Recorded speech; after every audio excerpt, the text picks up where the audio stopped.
Hello बच्चों। आज हम इस क्वेश्चन को समझेंगे और ये बहुत ही फेमस क्वेश्चन है और बहुत बार एनडीए में पूछा जा चुका है। तो सबसे पहले हम इसे बेसिक मेथड से करेंगे और उसके बाद मॉडुलस की प्रॉपर्टी का यूज़ करके करेंगे। तो देखिए, कभी भी अगर हमारे पास मॉड आ जाए तो मॉड को कैसे डील करना है ये आप जानते हैं।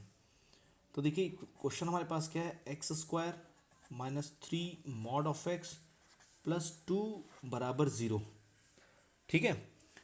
और हमें करना है, आपको बहुत सारे लोगों को ये कन्फ्यूजन होगी कि क्वाड्रेटिक इक्वेशन है तो इसके टू रूट्स होंगे, टू ही सोल्यूशंस होंगे, लेकिन यहाँ पे मॉडुलस इन्वॉल्व होने की वजह से टू नहीं होंगे, चेंज होंगे। तो देखिए, तो पहले हम बेसिक चीज़ यूज़ करेंगे और फिर समझेंगे। तो आपको पता है कि जब भी कभी आपके पास मॉड आता है तो हमारे पास हम तीन केस बनाते हैं। कितने केस बनाते हैं? तीन केस।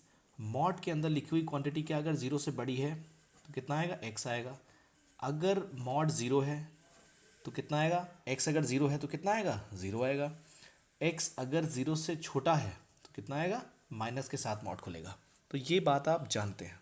तो पहले मैं इस प्रॉपर्टी का यूज़ करके इस क्वेश्चन को सॉल्व करूँगा, फिर मैं इस क्वेश्चन को दूसरे तरीके से सॉल्व करूँगा। तो जो मेथड आपको अच्छा लगे वो अडॉप्ट कर सकते हैं। तो देखिए, तो हमने क्या किया, हमने केस फर्स्ट लिया। क्या लिया? C1। C1 का मतलब केस फर्स्ट। जब हमने केस फर्स्ट लिया तो हमने यहाँ पे किया एक्स पॉजिटिव लिया। हमने क्या लिया? X positive. एक्स अगर ज़ीरो से बड़ा है तो आपको पता होना चाहिए कि मॉड एक्स को क्या लिख सकते हैं आप? एक्स लिख सकते हैं। ठीक है। तो जो हमने मॉड एक्स की जगह क्या लिख दिया? एक्स लिख दिया। तो हमारे पास इक्वेशन क्या हो जाएगी? X square minus three x plus two बराबर ज़ीरो। फिर हमने क्या किया, इसके बाद इसको फैक्टराइज किया। जब इसको हम फैक्टर करेंगे तो हमारे पास कितना आ जाएगा? एक्स माइनस वन और एक्स माइनस टू बराबर ज़ीरो। तो जब हमारे पास ये आ गया तो हमने जब इसे इक्वेट किया ज़ीरो के बराबर तो यहाँ से एक्स की कितनी वैल्यूज़ आ गई? वन आ गई। और कितनी आ गई? टू आ गई। तो वन और टू आ गई और ये दोनों क्या हैं? पॉजिटिव भी हैं। इस कंडीशन को लेके चलना, ये बात याद रखिएगा।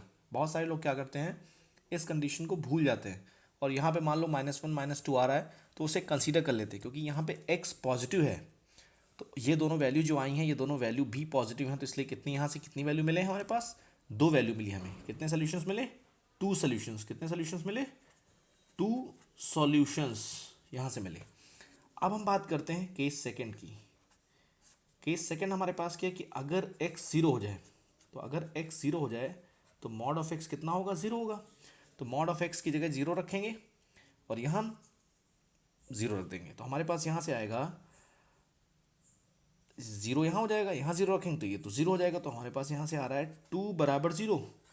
तो क्या कभी टू ज़ीरो के बराबर होगा? तो इट मीन्स ये तो मीनिंगलेस है। क्या है ये जो लिखा है मीनिंगलेस है, इसका कोई भी अर्थ नहीं है। तो इसका मतलब नो सोल्यूशन, यहाँ से कोई भी सोल्यूशन नहीं आएगा।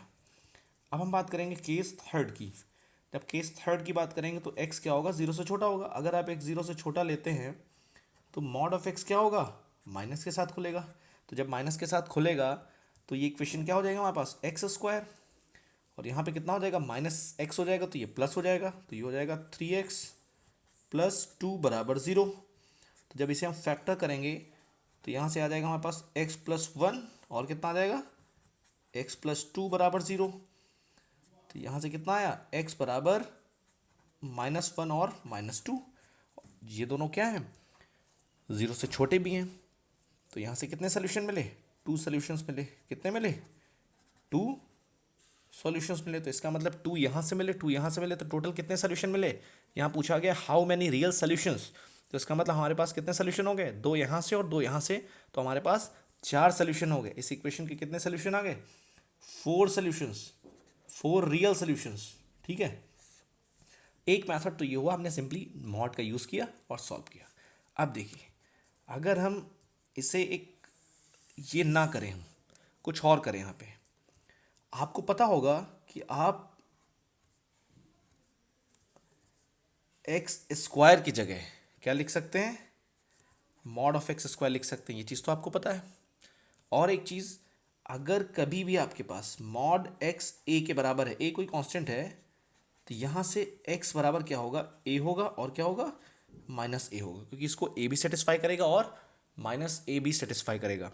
तो इसी प्रॉपर्टी का हम यूज़ करेंगे और सॉल्व करेंगे, देखते हैं क्या होता है। तो हमने एक्स स्क्वायर की जगह क्या लिख दिया, मॉड ऑफ एक्स स्क्वायर लिखा। तो मॉड ऑफ एक्स स्क्वायर लिख दिया और यहाँ पे कितना हो गया -3 मॉड एक्स प्लस 2 बराबर 0। और फिर हमने इसे फैक्टराइज किया, जब फैक्टराइज किया तो ये हमारे पास कितना आ जाएगा, मॉड एक्स -1 और कितना आ जाएगा, मॉड एक्स -2 बराबर 0।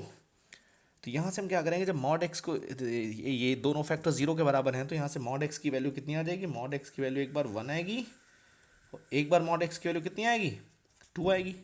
तो यहाँ से जब मॉड एक्स की वैल्यू 2 आई तो एक्स किसके बराबर हो गया, 2 के बराबर हुआ, और किसके बराबर हुआ, -2 के बराबर हुआ। देखिए ध्यान से, इस प्रॉपर्टी का यूज़ किया हमने। और यहाँ से एक्स किसके बराबर हो गया, 1 के बराबर हुआ और -1 के बराबर हुआ। तो हमारे पास कितनी वैल्यूज आई, 1 -1 2 और -2। इट मीन्स 4 सोल्यूशंस आए। और आपने देखा अगर हमने इस प्रॉपर्टी का यूज़ कर दिया तो ये क्वेश्चन कितना आसान हो गया। ठीक है, तो आप ये समझ सकते हैं कि अगर आप बेसिक मेथड का यूज़ करेंगे तो सोल्यूशन लेंदी होगा, प्रॉब्लम होगी, और अगर आप इस प्रॉपर्टी का यूज़ करेंगे तो आपका सोल्यूशन बहुत ही आसान हो जाएगा। और ये क्वेश्चन एनडीए में पूछा जा चुका है, तो इसे आप अच्छे से करें, समझें। बहुत सारे लोगों के दिमाग में ये ख्याल होगा कि क्वाड्रेटिक है लेकिन इसके सोल्यूशन 4 क्यों हैं, क्योंकि यहाँ पे मॉडुलस फंक्शन इन्वॉल्व हो गया। इसी वजह से क्या हुआ, सोल्यूशंस कितने आ गए इसके, 4 सोल्यूशंस आए। अगर इसी क्वेश्चंस में हमसे पूछता कि कितने इसके पॉजिटिव रियल सोल्यूशंस होते, या कभी कभी इन्वॉल्व कर देता है कितने नेगेटिव रियल सोल्यूशंस होते, तो हम कंडीशन के हिसाब से बढ़ते हैं आगे, लेकिन कंसेप्ट यही है। Thank you.